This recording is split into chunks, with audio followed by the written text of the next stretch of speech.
Hello friends, मैं दिलीप कुमार शर्मा हमारे YouTube channel NBF school Shahpura में आपका स्वागत करता हूं। आज मैं लेकर आया हूं संविधान सभा का चैप्टर। तो चलो चलते हैं वीडियो की तरफ। संविधान सभा। तो सबसे पहले संविधान वे लिखित या अलिखित दस्तावेज जिनके अनुसार किसी देश का शासन चलाया जाता है संविधान कहलाते हैं, या ये कह सकते हैं वे नियम और कानून या सिद्धांत जिनके अनुसार किसी देश का शासन चलाया जाता है उन्हें संविधान कहा जाता है। तो फ्रेंड्स, आप सबको पता है हमारे देश पर अंग्रेजों का शासन था। धीरे धीरे हमारे राजनेताओं ने हमारे लिए संविधान की मांग की, आज़ादी की मांग की।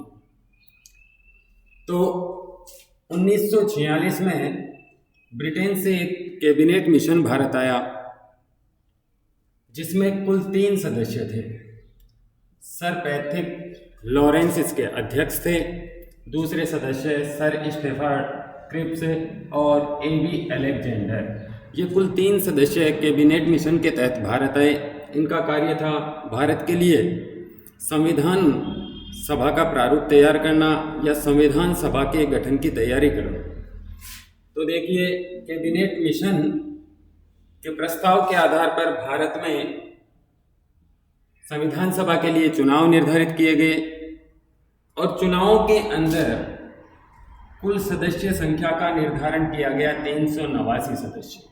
भारतीय संविधान सभा के लिए कुल 389 सदस्य निर्धारित किए गए। निर्धारण का आधार जनसंख्या रखा गया। प्रति 10 लाख व्यक्तियों पर एक सदस्य निर्धारित किया गया। प्रति 10 लाख व्यक्तियों पर एक सदस्य का निर्धारण किया गया।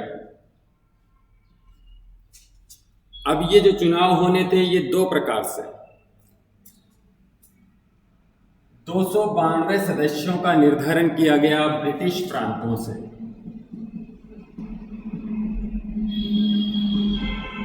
ब्रिटिश प्रांतों से लेने थे 292 सदस्य। 4 चीफ कमिश्नर क्षेत्रों से और 93 सदस्य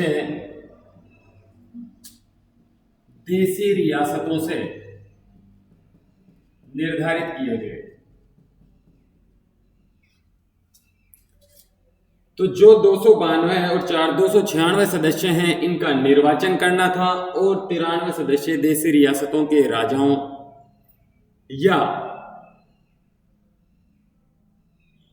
निजामों के द्वारा, जहां मुस्लिम शासन था वहां निजाम हुआ करते हैं, तो राजाओं या निजामों के द्वारा इनको मनोनीत करना था। तो इस प्रकार से कुल 389 सदस्यों का निर्धारण किया गया।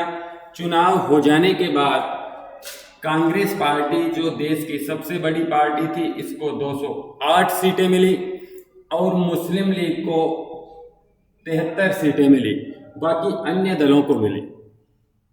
अब देखिए, चुनाव का आधार भी एक सामान्य वर्ग, इसके अलावा मुस्लिम वर्ग जिसका प्रतिनिधित्व मुस्लिम लीग कर रही थी, और सिख वर्ग के आधार पर रखा गया। चुनाव का आधार सामान्य, मुस्लिम और सिख के आधार पर रखा गया। चुनाव हो जाने के बाद यहां मुस्लिम लीग को सीटें कम मिली, इसलिए मुस्लिम लीग इस बात से नाराज हो गई।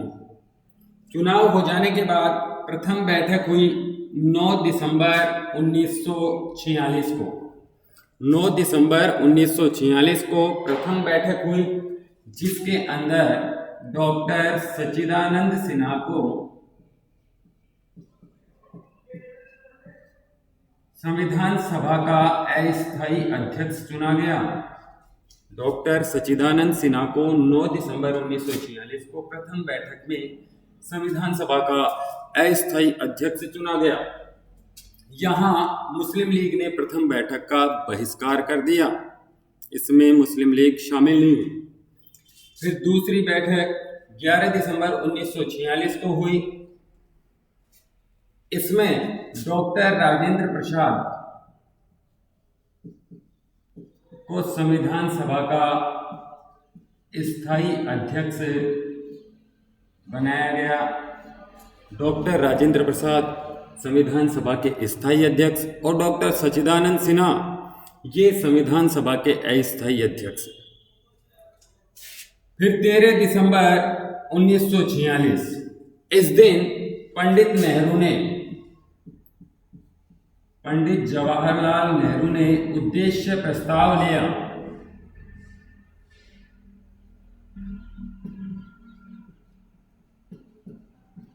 यह उद्देश्य प्रस्ताव बहुत महत्वपूर्ण है क्योंकि जब हमारा संविधान बनकर के तैयार हो गया तो उस संविधान का उद्देश्य क्या होना चाहिए, ये 13 दिसंबर 1946 को लिए गए नेहरू के उद्देश्य प्रस्ताव से लिया गया है या उसी के अनुसार इसका उद्देश्य निर्धारित किया गया है।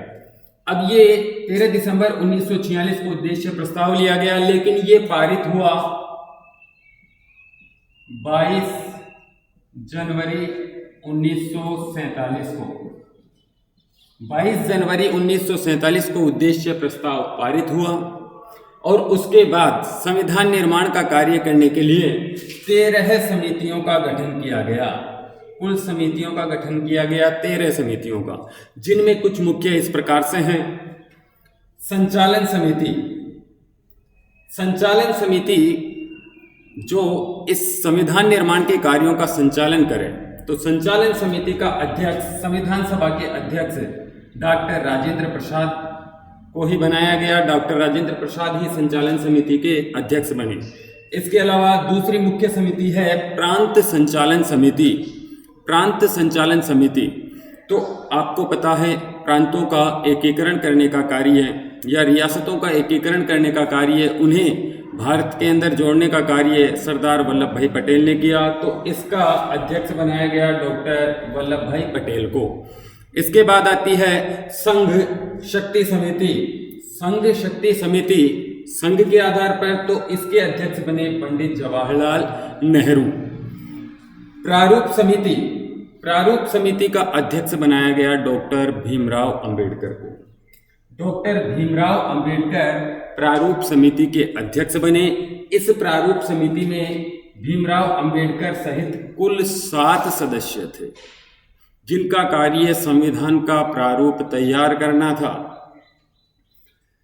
इस प्रकार से प्रारूप समिति ने कार्य करना शुरू किया और 1935 के भारत शासन अधिनियम, इसके अलावा विभिन्न देशों के संविधानों से अध्ययन करके हमारे भारत के संविधान का मसौदा तैयार किया गया। प्रारूप समिति ने वो तैयार करके हमारी संविधान निर्मात्री सभा जिसके अध्यक्ष डॉक्टर राजेंद्र प्रसाद हैं, इनको सौंपा। इसके बाद उस पर कई दौरों में चर्चा हुई और 26 नवंबर 1949 को हमारा संविधान बनकर तैयार हो गया। 26 नवंबर 1949 को हमने हमारे संविधान को अंगीकृत किया और इसी दिन यह आंशिक रूप से पारित भी हो गया। आंशिक रूप से पारित हो गया। इस दिन इसके कुल 16 अनुच्छेदों को लागू किया गया। 26 नवंबर 1949 को हमारा संविधान बनकर तैयार हो गया और इसको आंशिक रूप से लागू किया गया, जिसमें 16 अनुच्छेद कुल इसमें लागू हुए। इसके बाद बात करते हैं, प्रथम बैठक हमारी हुई 9 दिसंबर 1946 को और हमारा संविधान बनकर तैयार हुआ 26 नवंबर 1949 को। इस प्रकार यहाँ से लेकर यहाँ तक हमारे संविधान को बनने में कुल समय लगा 2 वर्ष 11 माह और 18 दिन का समय हमारे संविधान को बनकर तैयार होने में लगा। तो फ्रेंड्स, हमारे संविधान को बनकर तैयार होने में 2 वर्ष 11 माह और 18 दिन का समय लगा। अब इस प्रकार से बात करते हैं, 26 नवंबर 1949 को हमारा संविधान बनकर तैयार हो गया और इसी दिन को हमने विधि दिवस के रूप में मनाना शुरू किया।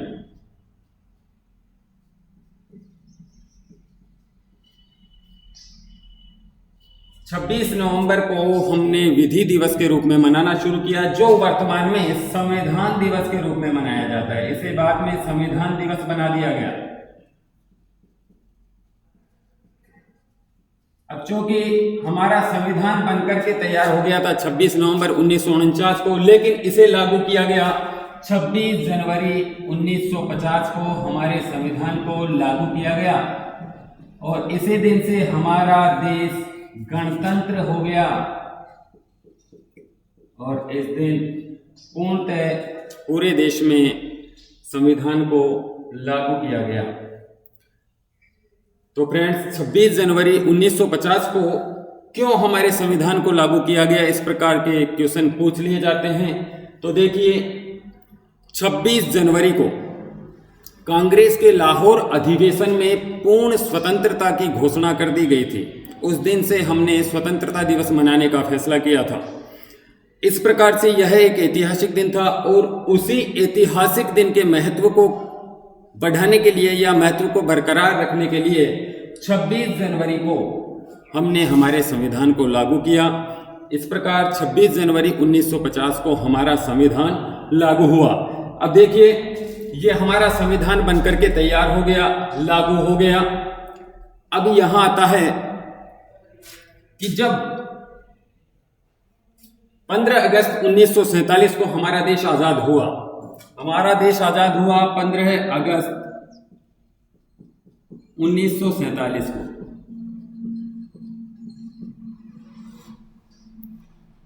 उसी प्रकार 14-15 अगस्त की मध्य रात्रि को ये हमें आजादी मिली थी। तो पाकिस्तान के विभाजन के साथ ही हमारे देश के 2 टुकड़े कर दिए गए धार्मिक आधार पर। इस विभाजन का आधार हिंदू और मुस्लिम धर्म रखा गया।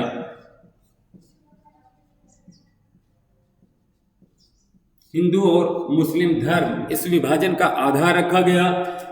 अब यहां जिन राज्यों में, अभी मैंने बताया आपको, ब्रिटिश प्रांत और देशी रियासतें, हमारा भारत उस समय आजादी से पहले 2 प्रकार के राज्यों में विभाजित था। एक से ब्रिटिश प्रांत, जहां अंग्रेजों का सीधा शासन था, और दूसरी थी देशी रियासतें।